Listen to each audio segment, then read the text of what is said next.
നമസ്കാരം. ഔട്ട്സ്പോക്കന്റെ പുതിയ ലക്കത്തിലേക്ക് ഏവർക്കും സ്വാഗതം. അവസാനം നമ്മുടെ മണിപ്പൂർ മുഖ്യമന്ത്രി എൻ ബീരേൻ സിംഗ് രാജിവെച്ചിരിക്കുകയാണ്.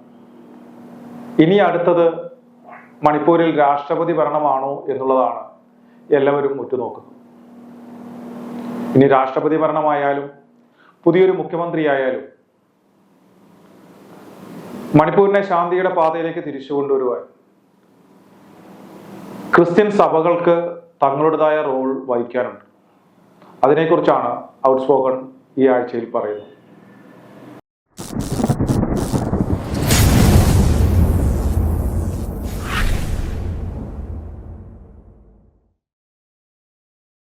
മുഖ്യമന്ത്രി എന്ന നിലയിൽ മണിപ്പൂരിൽ ശാന്തത കൊണ്ടുവരുവാൻ സാധിക്കാതെ ബീരേൻ സിംഗ് പടിയിറങ്ങുമ്പോൾ സാധ്യത രാഷ്ട്രപതി ഭരണത്തിനാണ്. മുഖ്യമന്ത്രി എന്ന നിലയിൽ ശോഭിക്കാൻ സാധിച്ചില്ലെങ്കിലും നോർത്ത് ഈസ്റ്റിലെ പോപ്പി കൃഷിയുടെ തായ്വേര് അറുത്തു മാറ്റുവാൻ കഴിഞ്ഞിട്ടാണ് ബീരേൻ സിംഗ് പടിയിറങ്ങുന്നത്. മയക്കുമരുന്ന് മാഫിയയുടെ ഗോൾഡൻ ട്രയാങ്കിൾ കോറിഡോറിന് ഇത്രയധികം ഡാമേജ് ഉണ്ടാക്കിയ മറ്റൊരു നേതാവ് മണിപ്പൂരിൽ വേറെയില്ല. പണം കായ്ക്കുന്ന മരമായ പോപ്പി എന്ന മയക്കുമരുന്ന് ചെടിയുടെ കൃഷിയും ആയുധ വ്യാപാരവും 4-1 കുറയ്ക്കുവാൻ ബീരേൻ സിംഗിന് സാധിച്ചിട്ടുണ്ട്. മറ്റു രാഷ്ട്രീയ ഡാമേജുകൾക്കിടയിൽ ബീരേൻ സിംഗിന് തലയുയർത്തി പിടിച്ച് നിൽക്കാൻ സാധിക്കുന്നതും ആ ഒരു നേട്ടം ഒന്നുകൊണ്ട് തന്നെയാണ്.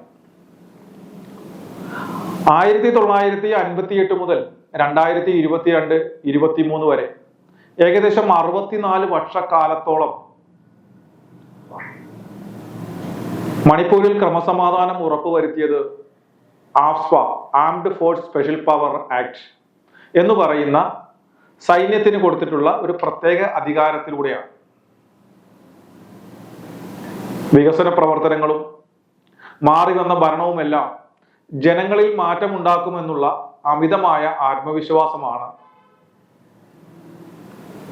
22-ലും 23-ലും 24-ലും ഒക്കെയായി ഈ സൈന്യത്തിന്റെ പ്രത്യേക അധികാരം പിൻവലിക്കുവാൻ കേന്ദ്ര സർക്കാരും സംസ്ഥാന ഭരണകൂടവും തീരുമാനിച്ചു. ശരിക്കും പറഞ്ഞാൽ ആ അമിത ആത്മവിശ്വാസമാണ് മണിപ്പൂർ വിഷയത്തിൽ ചതിച്ചത്. ഈ സൈന്യത്തിന്റെ പ്രത്യേക നിയമം പിൻവലിച്ചതോടുകൂടി ചെക്ക് പോസ്റ്റുകൾ നിർത്തലാക്കുകയും സൈന്യം ബാരക്കിലേക്ക് മടങ്ങുകയും ചെയ്തു.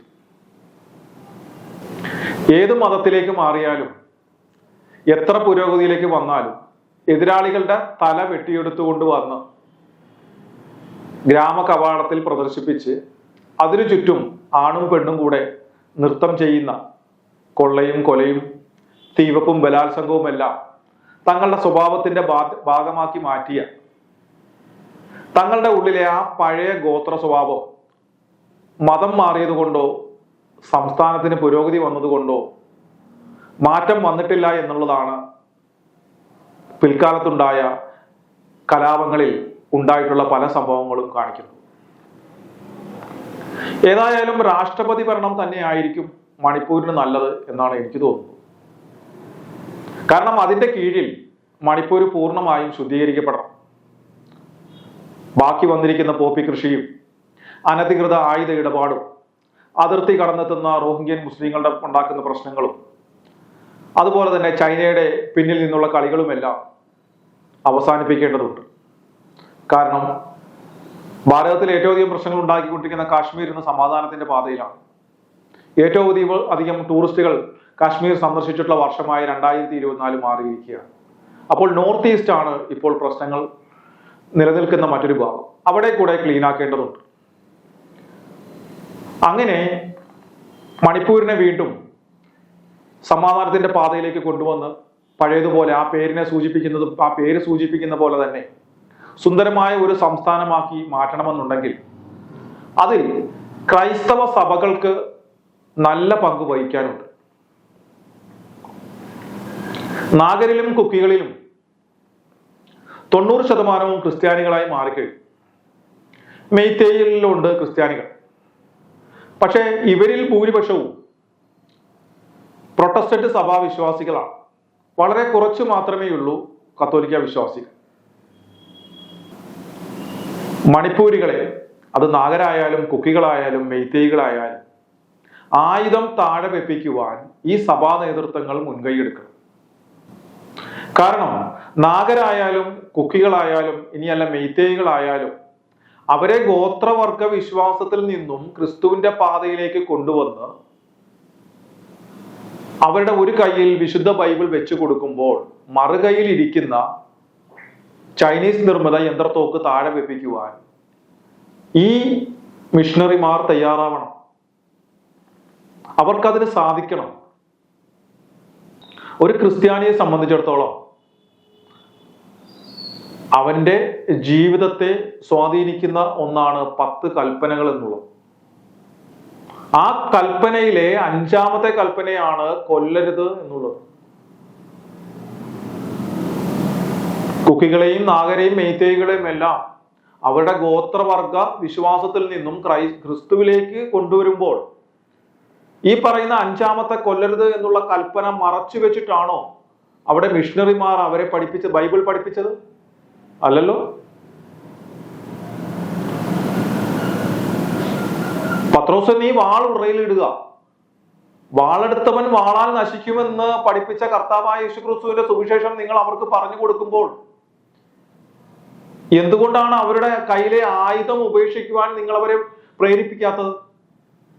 നിങ്ങളുടെ കൺമുന്നിലല്ലേ അവർ ആയുധ പരിശീലനം നടത്തുന്നത്, ആയുധം സൂക്ഷിക്കുന്നത്, മിലിറ്ററി ഗ്രൂപ്പുകളെ ഉണ്ടാക്കുന്നത്?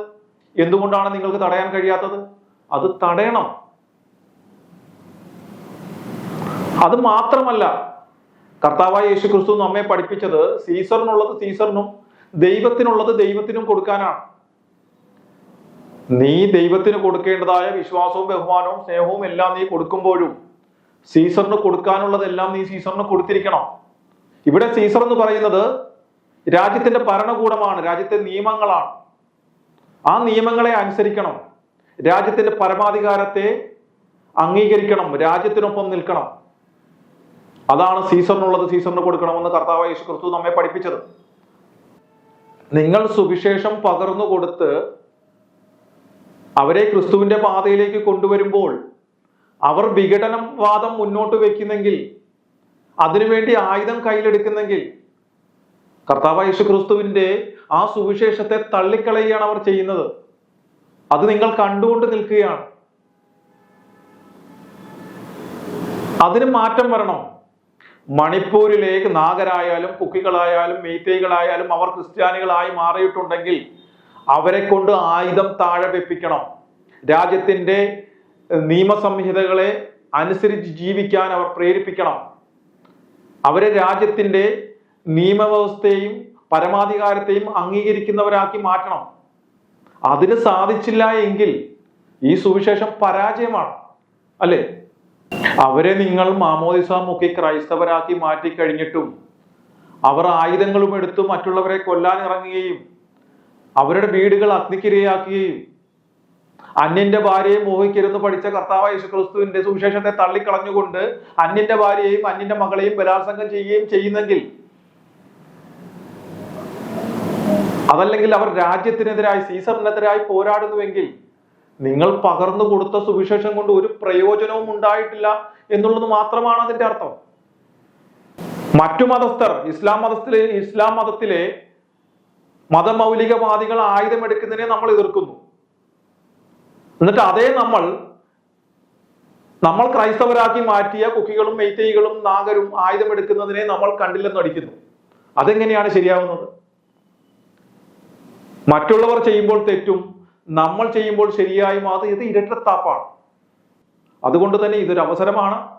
മണിപ്പൂരിലുണ്ടായിരിക്കുന്ന രാഷ്ട്രീയ മാറ്റം, അതിനനുസരിച്ച് അവിടുത്തെ ക്രിസ്ത്യൻ സഭകളും മാറുവാൻ തയ്യാറാവണം. മണിപ്പൂരിൽ ശാന്തത തിരിച്ചു വരട്ടെ.